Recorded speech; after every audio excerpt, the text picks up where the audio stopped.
खाना बाँड्ने काम हामी जोसुकैलाई लाउन सक्दैनौँ। किन भन्दा प्रेरितको किताब 6 अध्यायमा खाना बाँड्ने काम कसले गर्ने भन्दा आत्माले भरिएकाहरूलाई खोज भन्यो। आत्माले भरिएकोलाई खोज्यो भने मात्रै त्यो खाना बाँड्ने काममा पनि पवित्रता हुन्छ। तर त्यो आत्माले नभरिएको एउटा मान्छे छ, जवान छ र दिदीबहिनीको रोलमा त्यसलाई खाना बाँड्न लगायो भने त्यसको विचार, त्यसको गरिगराइ गलत तरिकाको पनि त हुनसक्छ, प्रभुको नाम अपमान हुनसक्छ। भनेपछि आत्माले भरिएर मात्रै हामी शैतान, त्यसको कर्तुत, त्यसको काम, त्यसको ट्याक्टिक्सलाई निभाउन सक्छौँ, अरू कुरा गर्न सक्दैनौँ। त्यसले गर्दाखेरि आत्माले भरिनु भन्ने कुरा साह्रै इम्पोर्टेन्ट। बाइबलले भन्छ यीशु चाहिँ सत्य भनेर ल्याएछ। यूहन्नाको किताब 8 अध्याय, यसकै 8 अध्यायको तपाईँ आउनुहोस्, 32 पद 33 पद होइन, एकैताल पढिदिनुहोस्। 32 पद पढ्नुहोस् अनि 34 पद पढ्नुहोस्। लु पढ्यो, वचन सत्य भेटायो। वचन पढ्दा प्रभु यीशु मसीहलाई देख्यो। प्रभु यीशु मसीहकोमा फेरि आयो। के आयो? जीवन माग्न आयो। प्रभु तपाईँ जस्तै मन नदुखाउने बनाउनुहोस् न हो। स्टिलको ग्लासमा चिया दियोस् कि भुइँमा राखोस् कि बाँकी दियोस् कि नदियोस् कि मेरो ब्याकबाइटिङ गरोस् कि जेसुकै गरोस् न प्रभु, तपाईँ जस्तै मन नदुखाउने बनाउनुहोस् न हो भनेर जीवन पाउन आउनु पऱ्यो नि त। अनि जीवन पाउन आउँदाखेरि प्रभुले भन्नुहुँदैछ तिमीले मलाई चिन्नेछौ, म सत्य हो, म तिमीलाई स्वतन्त्र पार्छु भन्नुहुँदैछ।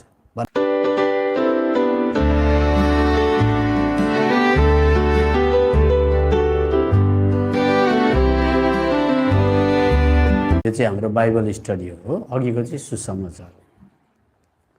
अब अघि मैले तपाईँलाई बताएँ क्रिस्चियन भइसकेपछि तिमोथीको किताब हामी पल्टाउँदैनौँ। त्यहाँ हेऱ्यो भने आर्मीमा जोइन गरेको भन्छ। यो चाहिँ घरिघरि भनिदिनुपर्छ क्रिस्चियनलाई।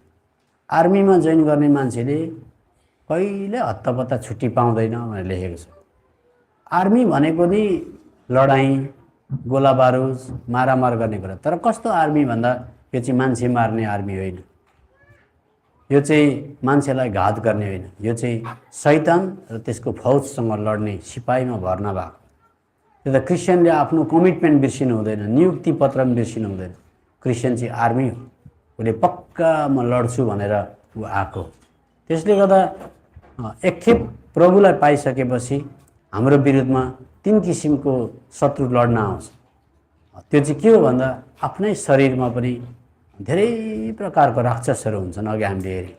अर्को कुरा संसार लड्न आउँछ हामीसँग, संसारको सिस्टम आउँछ। अर्को कुरा शैतान आउँछ। यो 3 प्रकारको फौज हाम्रो विरुद्धमा लड्न आउँदाखेरि चाहिँ हामीले शक्ति छैन भने हामी लड्न सक्दैनौँ भन्ने कुरा अघि हामीले कन्सिडर गरिसक्यौँ। शक्ति चाहिन्छ हामीलाई। त्यो शक्ति के हो भन्दा पवित्र आत्मा भन्नुहोस् त। अनि पवित्र आत्मा त ग्रहण गरेको दिन त छाप त लगाएको हुन्छ। हामीले हेऱ्यौँ एफिसीको किताब 1 अध्यायको 13 पदमा छ, दोस्रो कोरिन्थीमा छ, छाप लगाएको हुन्छ। तर छाप मात्रै लगाएर भएन, भरिनु पर्दो रहेछ। अनि मैले हिजो पनि तपाईँहरूलाई बताएँ खाना बाँड्ने कामको लागि पनि, खाना बाँड्ने कामको लागि त दाल अनि डाडु अनि भात अनि पन्यु भइगयो नि त हो। तर खाना बाँड्ने कामको लागि पनि पवित्र आत्मा चाहियो। किन चाहियो भन्दा मैले हिजो बताएँ खाना बाँड्ने काम हामी जोसुकैलाई लाउन सक्दैनौँ। किन भन्दा प्रेरितको किताब 6 अध्यायमा खाना बाँड्ने काम कसले गर्ने भन्दा आत्माले भरिएकाहरूलाई खोज भन्यो। आत्माले भरिएकोलाई खोज्यो भने मात्रै त्यो खाना बाँड्ने काममा पनि पवित्रता हुन्छ। तर त्यो आत्माले नभरिएको एउटा मान्छे छ, जवान छ र दिदीबहिनीको रोलमा त्यसलाई खाना बाँड्न लगायो भने त्यसको विचार, त्यसको गरिगराइ गलत तरिकाको पनि त हुनसक्छ, प्रभुको नाम अपमान हुनसक्छ। भनेपछि आत्माले भरिएर मात्रै हामी शैतान, त्यसको कर्तुत, त्यसको काम, त्यसको ट्याक्टिक्सलाई निभाउन सक्छौँ, अरू कुरा गर्न सक्दैनौँ। त्यसले गर्दाखेरि आत्माले भरिनु भन्ने कुरा साह्रै इम्पोर्टेन्ट। अनि मैले आत्माले भरिनुभन्दा अगाडि चाहिँ मान्छे हामीले वचन पढ्छौँ, काफी हो। त अघि मैले बताएँ वचनले के बताउँछ भन्दा वचनले प्रभु यीशु मसीहलाई देखाउँछ। केलाई देखाउँछ? वचन जति पढ्छौँ प्रभु यीशु मसीहलाई देख्छौँ, जति पढ्छौँ प्रभु यीशु मसीहलाई देख्छौँ। त्यसले गर्दा पहिला भनेको छ वचन सत्य हो भनेको छ। के भनेको छ?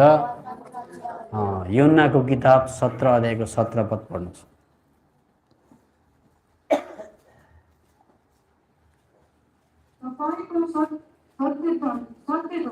सत्यद्वारा पवित्र पार्नुहोस्।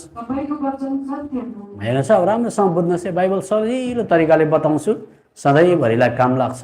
अन्यलमा पढ्नु पर्दैन, वचन सत्य हो। अनि वचन पढ्दा प्रभु यीशु मसीहलाई देखिन्छ भन्ने कुरा अघि मैले बताएँ। अझै एकखेप पढौँ, यूहन्नाको किताब 5 अध्यायको 39 पढ्नुहोस्। 5 को 39।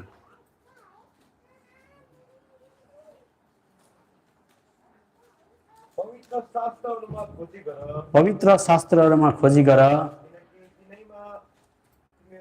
अनन्त जीवन छ भने तिमीहरू सोच्दछौ।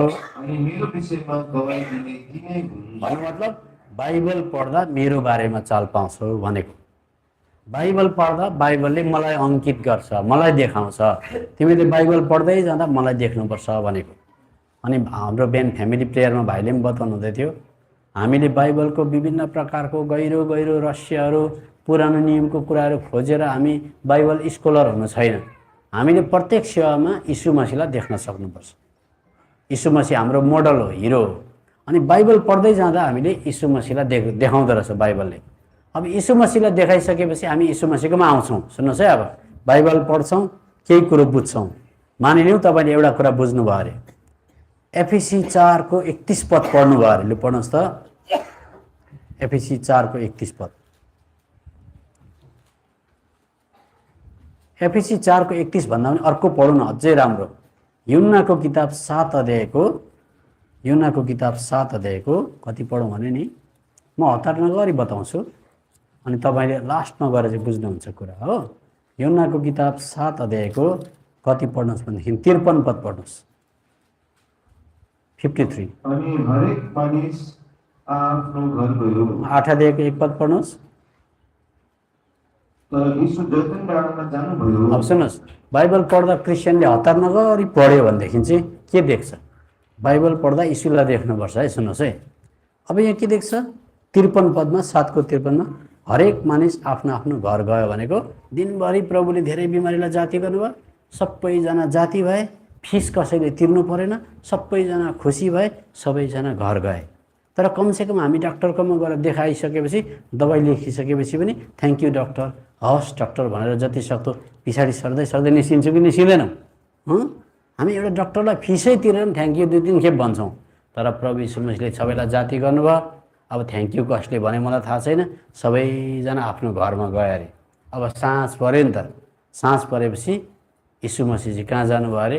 खुत्रुक्कै मासतिर जैतुन डाँडामा जानुभयो अरे। त्यहाँ त प्रभु यीशु मसीहको कटेज त थिएन, घर त थिएन, त्यहाँ रुखको फेदमा गएर उहाँ सुत्नुभयो।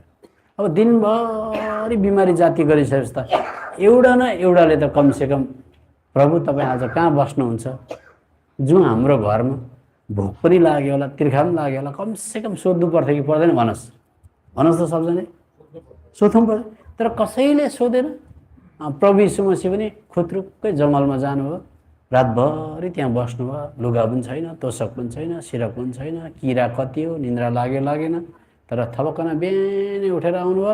हिजोको त्यो जाति भएको ग्रुप सबै, अझ अरू बिमारी पनि अझ ग्राममै आइपुगिसकेपछि अब तपाईँ र म हो, म मिलेटस मण्डलीमा आएको छु, सेवा गऱ्यो, भरे सबैजना आफ्नो आफ्नो घरमा गयो। अनि म त्यो कोठामा बस्दैछु अहिले, त्यो कोठामा थपक्कन ताला लगाएको रहेछ। अनि त्यहाँ जाउँ भनेको त्यहाँ पनि छैन रहेछ भने म के गर्छु होला? मैले के गर्छु होला? यताउता हेर्छु, 1-2 ब्रदरलाई कोट्याउन थाल्छु, ब्रदर भन्न थालिहाल्छु नि म। त्यहाँदेखि भन्न थाल्छु, सिग्नल दिन्छु, हल्ला हुन्छ भनेर। त्यहाँदेखि त्यति गर्दा पनि भातसात केही भेटाइएन भने म बाहिर चुप लागेर कमसेकम क्यान्टिनतिर गएर काहीँ खान्छु होला, साथीकोतिर सुत्छु होला, भोलिपल्ट पनि आउँछु पनि होला। तर आइसकेपछि बिस्तारै इन्डाइरेक्ट प्रकारले म कसो भन्छु होला? प्रेम सेलाएर गएको मण्डली भन्छु कि भन्दिनँ? सायद यसैलाई त भन्दिनँ होला, तर अलिकति इन्डाइरेक्ट त्यसो भनिनँ भने पनि रातभरि पेटमा चिसो पसेर भुँडी कराएर भन्छ नि। किन करायो होला भुँडी भन्दा चाहिँ मलाई तिमीले सुत्न दिएनौ, त्यसले गर्दा बाहिर बस्नु पऱ्यो र भुँडी करायो भने अलिकति इन्डाइरेक्ट घुमाएर म हिर्काउँछु कि हिर्काउँदिनँ? हो, मान्छे चाहिँ त्यस्तो हुन्छ। तर प्रभु यीशु मसीहले चाहिँ बिहान आएर अलिकति पनि क्लु दिनु भएन। क्लु भनेको अलिकति पनि चिसिक्कै पनि बताउनु भएन। यहाँ जिजस क्राइस्टलाई देखिन्छ। अब यहाँ किन देखिन्छ भन्दा धेरैजना क्रिस्चियनहरूले मन दुखाएको, धेरैजनालाई स्टिलको ग्लासमा चिया दियो भनेर रिसाएको, धेरैजना बडाहरूलाई अगाडिपट्टि राखेनन् भनेर रिसाएको, धेरैजना बडाहरूलाई ढोगिदिएनन्, यसो गरेनन् भनेर रिसाउनेहरू पनि देखेको छु मैले। हाम्रो गान्तोकमा पनि त्यस्तो कतिजना पुरानो बडाहरू थिए क्या। कति दिदीबहिनीहरू आउँछन्, अन्त कतिजना चाहिँ आएर चाहिँ बडालाई खुसी पार्नको लागि यस्तो गरेर ढोकिदिन्छन्, बडालाई पनि यस्तो हात राखिदिन्छन्। कतिजना चाहिँ ढोक्दैनन् क्या, नढोकेपछि त्यति चाहिँ डिसिप्लिन चाहिँ ठिक लागेन दिइहाल्छन् क्या। अब ढोक्दा चाहिँ डिसिप्लिन हुने अरे, नढोक्दा चाहिँ डिसिप्लिन गएको जस्तो नि। भन्नु मतलब अलिकति नढोक्दा पनि मान्छे मन दुखाउने हुन्छन्, थुप्रो बाँकी दिएन भनेर मन दुखाउने हुन्छन्, किसिम त्यसले गर्दा कतिजना क्रिस्चियनहरू त्यो चर्चमा गएको कि त्यति साह्रो याद गर्दैन रहेछ, उसलाई याद गर्नुपर्ने अरे, ऊ पनि निस्केर गइहालेको। तर उसले जिजसलाई देखेको हुँदैन क्या बाइबल पढ्दा। यहाँनिर प्रभु यीशु मसीहलाई देख्दा त प्रभु यीशु मसीह त रातभरि जङ्गलमा पसेर पनि हामी जस्तै त हो, तर उहाँले त केही पनि क्लु दिनु भएन।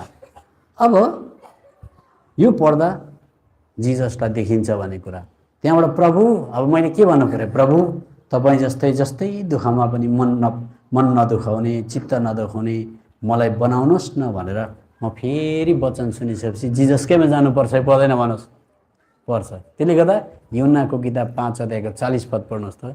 के गर्नु, तिमीहरू पढ्न त पढ्छौ नि, तर जीवन पाउनलाई म कहाँ आउँदैनौ भनेपछि बाइबल पढिसकेपछि फेरि प्रभुकोमा जानु पर्दो रहेछ। पढ्नुहोस् ल। होइन, यूहन्नाको किताब 5 अध्यायको 39मा स्क्रिप्चरको बारेमा 40 पदमा चाहिँ तिमीहरू जीवन पाउन आउँदैनौ भनेर लेखेको छैनौ। त्यहाँ 39 पदमा चाहिँ बाइबल चाहिँ पढ्छौ, सायद तिमीहरूले मलाई नदेखेर होला, अनि म कहाँ आउँदैनौ भनेपछि अब पहिला चाहिँ रहेछ वचन सत्य भन्नुहोस् त। अब वचन सत्य बुझिसकेपछि यीशुलाई देख्नु पर्यो, यीशुलाई देखेपछि फेरि यीशुकोमा आउनु पर्यो, अनि बाइबलले भन्छ यीशु चाहिँ सत्य भनेर ल्याएछ। यूहन्नाको किताब 8 अध्याय, यसकै 8 अध्यायको तपाईँ आउनुहोस्, 32 पद 33 पद, होइन एकैताल पढिदिनुहोस्। 32 पद पढ्नुहोस् अनि 34 पद पढ्नुहोस् ल। जान्नेछौ। अब यीशु मसीह सत्य हुनुहुन्छ नि, हामीलाई थाहा छ। सत्यलाई जान्नेछौ र सत्यले तिमीलाई स्वतन्त्र पार्नेछ। 36 पद।